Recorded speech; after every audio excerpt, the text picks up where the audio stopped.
মাত্র ১.৫ ফুটের উচ্চতা আর অস্বাভাবিক হাত পা নিয়ে চলছে দুই ভাই। ভাইয়ে ভাইয়ে মিল স্বাভাবিক হলেও এই মিল যেন বেদনার। জন্ম থেকেই শারীরিক প্রতিবন্ধকতা ও চরম দারিদ্র্যের সঙ্গে লড়াই করে যাচ্ছেন দুই ভাই নুরুন নবী ও সামি। খুব কষ্ট রাইতে ঘুমাইতে পারি না, সারা বছরই আমার অসুখ আমার পড়তে ইচ্ছা করে, আমার খেলাধুলা করতে ইচ্ছা করে, আমি বুঝতে পারি না। আমার তো মন চাই আমি সবার সাথে খেলাধুলা করতাম, সবার সাথে পড়ালেখা করতাম। সমবয়সীদের সাথে দৌড়ঝাঁপ তো দূরের কথা, নিত্যদিনের কাজ করতেও সাহায্যের প্রয়োজন পড়ে এই দুই ভাইয়ের। আমার বাচ্চারা বাথরুম হতে না, বাত মাহায় খাওয়ানি লাগে, বাথরুম লয়ে যাওয়ান লাগে, গুসল ভরায় দেওয়ান লাগে, হাহে না করলে হসানি লাগে, এই স্কুল লয়ে যায়, এসব কিছু আমি করি। জন্ম থেকেই শারীরিক প্রতিবন্ধকতার সাথে লড়াই করে যাচ্ছে এই দুই কিশোর। সম্পর্কের দিক থেকে তারা একে অপরের চাচাতো ভাই। ছোট এই বয়সে অসহ্য শারীরিক যন্ত্রণায় ভুগতে হয় এই দুই ভাইকে। এই বাচ্চাটা চিল্লা হাল্লা করে, আমি কিরা ওই কাজ জানি টেলা ডাকছি কাজ বুঝবো রে, বুঝে তাকে বাদে আমি মাসিব। নুরুন নবী ৭ম শ্রেণীর শিক্ষার্থী। জন্ম থেকেই তার দুই পা বাঁকা, উচ্চতা মাত্র ১.৫ ফুট। হাঁটতে তার কষ্ট হয়, তাই নিয়মিত স্কুলে যাওয়া সম্ভব হয় না।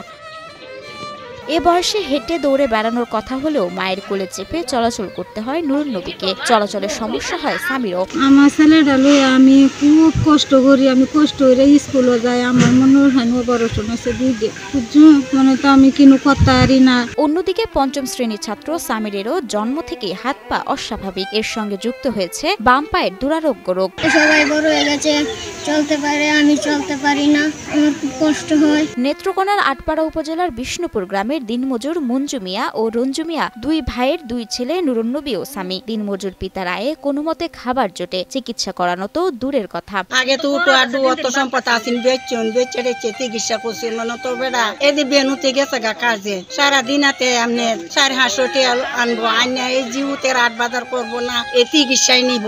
খুব কষ্ট করে, কিন্তু আর্থিক অবস্থা খুবই খারাপ, খুব খারাপ, যার ফলে মানে খরচ করার মতো আর কোনো নাই আর কি, জন্ম থেকেই করছে। এখন দারিদ্র্যের জাতাকলে পিষ্ট হয়ে কেবল অসহায়ভাবে দিন কাটাচ্ছে এই দুই পরিবার। শারীরিক সীমাবদ্ধতা থাকা সত্ত্বেও নুরুন নবী ও সামি দুজনেই পড়াশোনায় আগ্রহী। তাদের চোখের স্বপ্ন বড় হয়ে নিজের পায়ে দাঁড়ানো, পরিবারের দুঃখ দূর করা। কিন্তু অভাবের কারণে সেই স্বপ্ন প্রতিদিনই ম্লান হয়ে যাচ্ছে।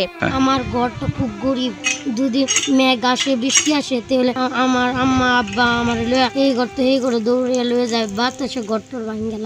পদ্মা সেতু, মেট্রো রেল এবং এলিভেটেড এক্সপ্রেসওয়ে নির্মাণের গর্বিত অংশীদার বসুন্ধরা সিমেন্ট। সরকারি বেসরকারি সহায়তার পাশাপাশি বিত্তবানরা এগিয়ে এলে বদলে যেতে পারে এই দুই ভাইয়ের জীবন। তাই সবার সহযোগিতা কামনা করে পরিবার দুটি।